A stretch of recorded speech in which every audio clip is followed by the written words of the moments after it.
62 suspected immigration offenders arrested. There were studies of local... My name's Bridget Anderson and I'm from COMPAS, that's the Centre on Migration, Policy and Society, which is a research centre based at the University of Oxford, but I don't have an extensive campaign. Also, it's kind of, Rita gave such a fantastic talk and she's so kind of enlivening, and I'm afraid I don't have PowerPoints and I'm also going to have to read, so sorry about that, folks. But actually I think what I want to say kind of really does chime in with a lot of the conversations that we've been having today. So firstly, obviously, immigration enforcement is becoming, as we've seen, increasingly part of everyday lives for citizens and non-citizens. So citizens are turned into both checkers and checked up on, and citizens too are both bystanders and actors in this, especially if they're black. Immigration controls then have a significant impact on people even with the legal status of citizenship. And this includes deportation and removal, and I'd like to draw your attention, if you don't already know it, to the work of Jacqueline Stevens, who's a US legal scholar, who has found that approximately 20,000 US citizens were illegally detained or deported as aliens from the US between 2003 and 2010, and I quote, "Her research uncovered US citizens who had previously been housed and self-sufficient or cared for by their families have been found bathing in the Tijuana River and eating garbage, drifting among Latin American shelters and obtaining nourishment and liquid from roadside soda cans in El Salvador, and, in a somewhat surreal reversal, eking out livings as day labourers in Mexico or telemarketing in the Dominican Republic. In other cases, a US citizen remains in the US illicitly or in legal limbo, awaiting deportation to a country that will not issue travel papers. For the physically and mentally ill who find themselves disproportionately in this condition, these cases result in the loss of necessary medical and other social security benefits and may even lead to a wrongful criminal conviction and imprisonment."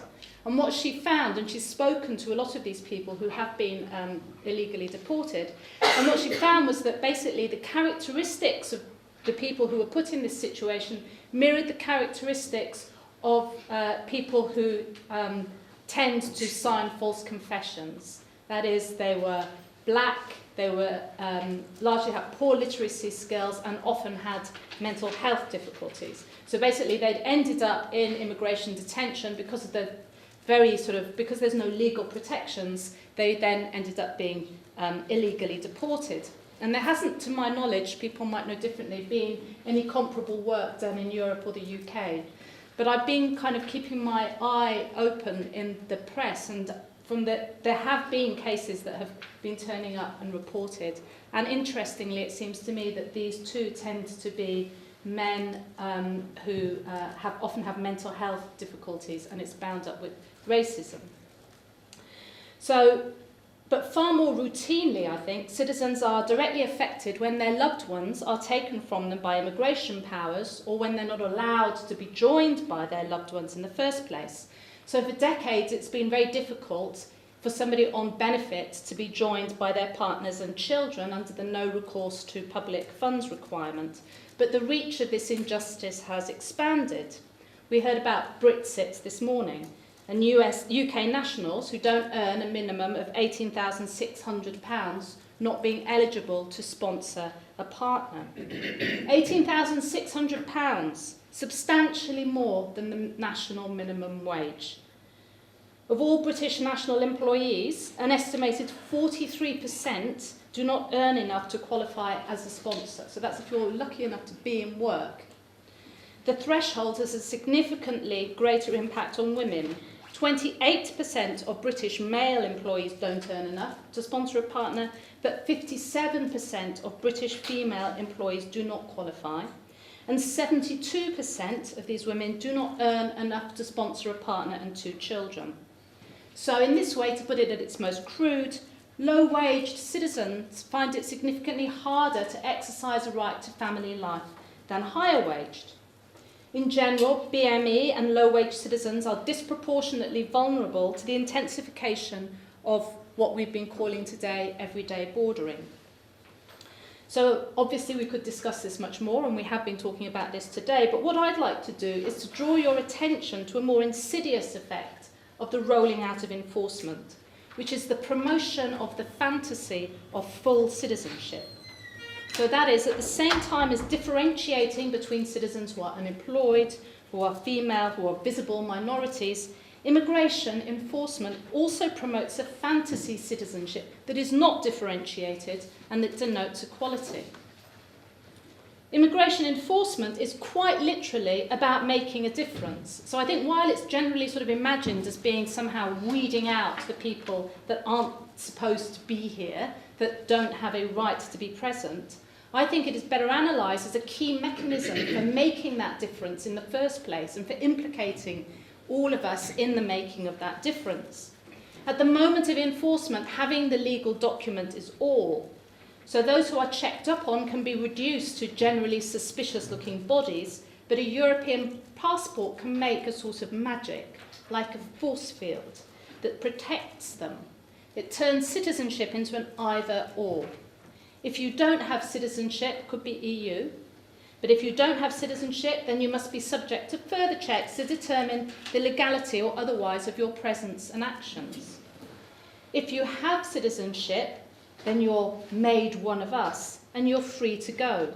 So enforcement reminds migrants of their deportability, to use Nicholas de Geneva's term, but it also reminds citizens that they are not deportable.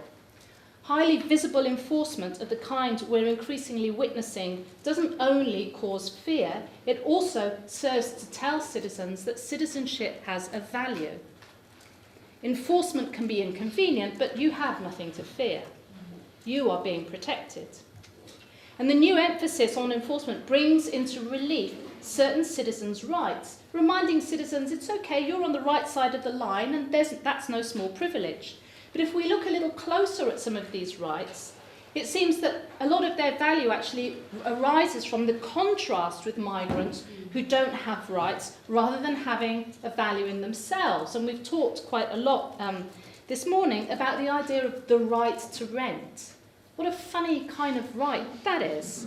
So introduced in the 2014 Act, the right to rent hadn't previously been formulated, and it wasn't until 2014 a right that migrants were denied. So basically everyone, citizens and migrants, we just rented. We didn't think, oh, we're now availing ourselves of our right to rent. For citizens, the introduction of the right to rent didn't bring with it facilitated access to housing in an overcrowded private rental market. Indeed, landlords often refuse to rent to people claiming housing benefit, so the right to rent doesn't seem to be doing them much good. Social tenants don't have the right to rent any home they want and can be penalised because properties have too many bedrooms. Furthermore, the government encouragement of a market in unregulated housing can benefit unscrupulous landlords, but the health and safety risks and the substandard living conditions are difficult actually to contain within four walls and have a tendency to impact on neighbours. So in practice, the right to rent only means something in contrast with citizens not having it. It constrains non-citizens, but it doesn't enable citizens. The right to work is similarly a commonplace of immigration policy. The right to work is first and foremost the right of the citizen, and that the state should give citizens priority access to the labour market is the sine qua non of labour market migration policy. It's a fundamental principle. Citizens, unlike non-citizens, have the right to work. But as with the right to rent, actually, when you get up in the morning, you're not thinking, oh, I'm now availing myself of the right to work. You're thinking, I'm going out to work. It's only when it's contrasted with non-citizens that it becomes having the right to work. But the right to work isn't just an empty phrase. It is doing something. And once the contrast with non-citizens is removed, we can see that it's doing something actually politically very problematic. The national labour market may be marked as a space of privilege for citizens, where jobs are preserved specially for them. but is also a disciplinary area within which you may be compelled to work. Those who are unemployed are increasingly depicted as shirkers and non-contributors, and like migrants, imagined as having problems of culture that stretch back through generations. But unlike migrants, they are not mobile enough. They are in their housing estates and watching telly, not getting on their bike. For migrants, work is a right that they shouldn't automatically expect to be granted. But for citizens, work is a duty that some fail to fulfil. So emphasis on the right ignores the impact of the duty. And let's think about the impact of the duty. Conditions imposed on work seekers include mandatory participation in employment-related programs, job search interviews, and unpaid work placements.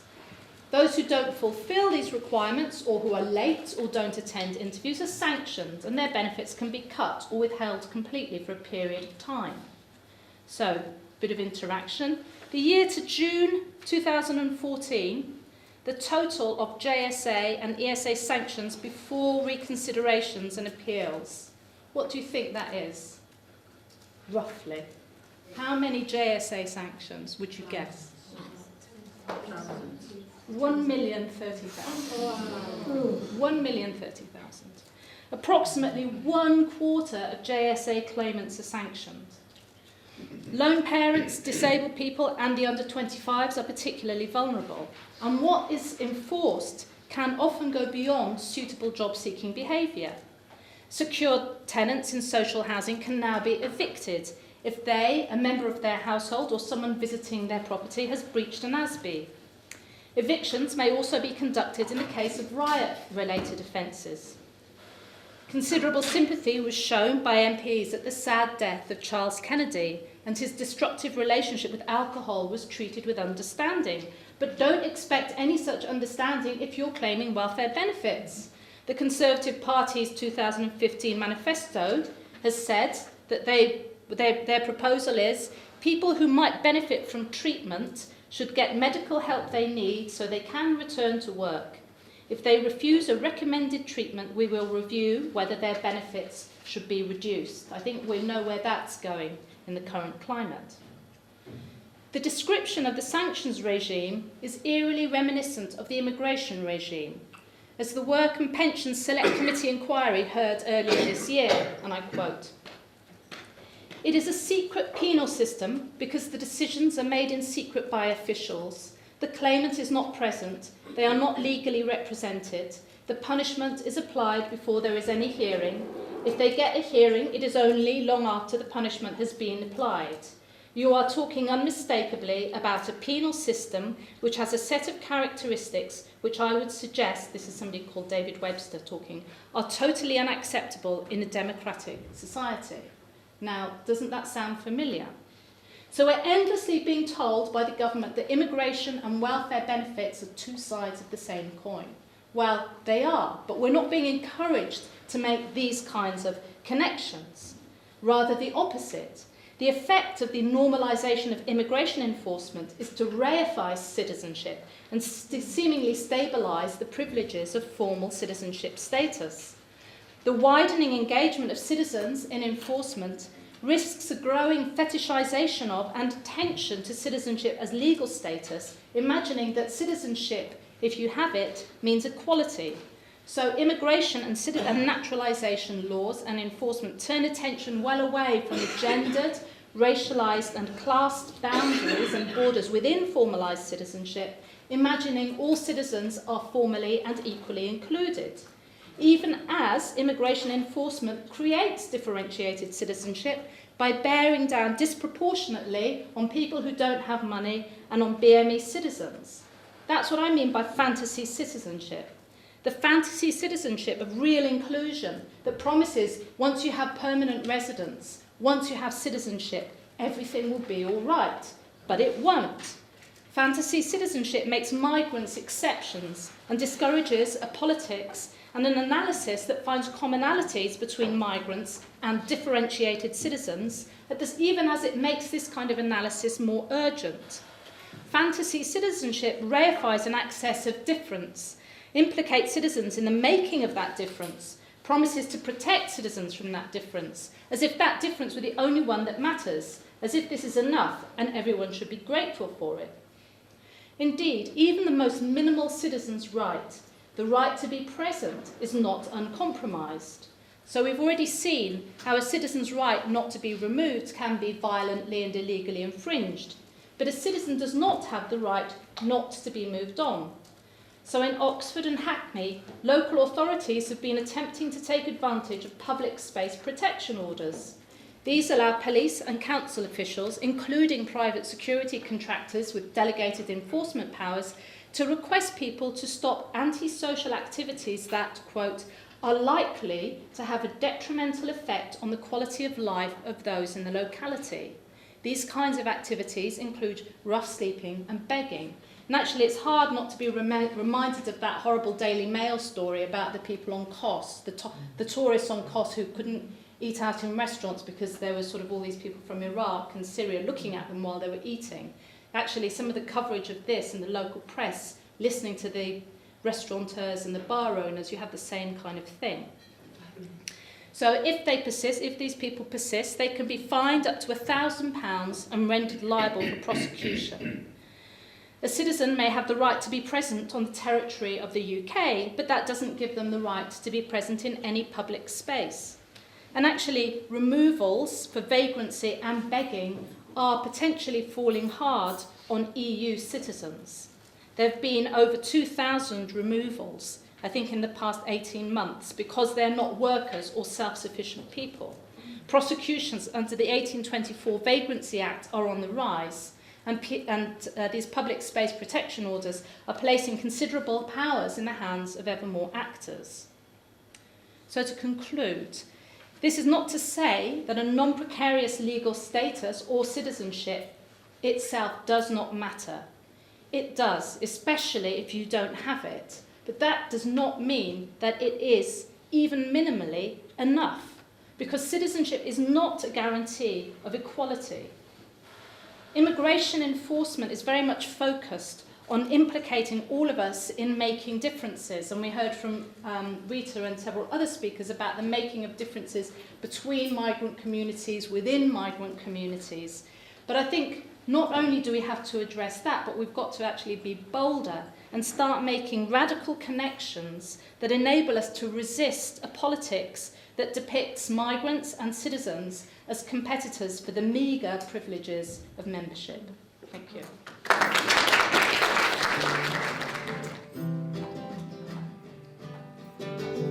62 suspected immigration offenders arrested. There were studies of local areas where people protested. You can't believe government statistics on immigration. Their campaign is to cause anxiety within the nation. The big debating was so intense as we all tried to make some sense of the mapping immigration conference.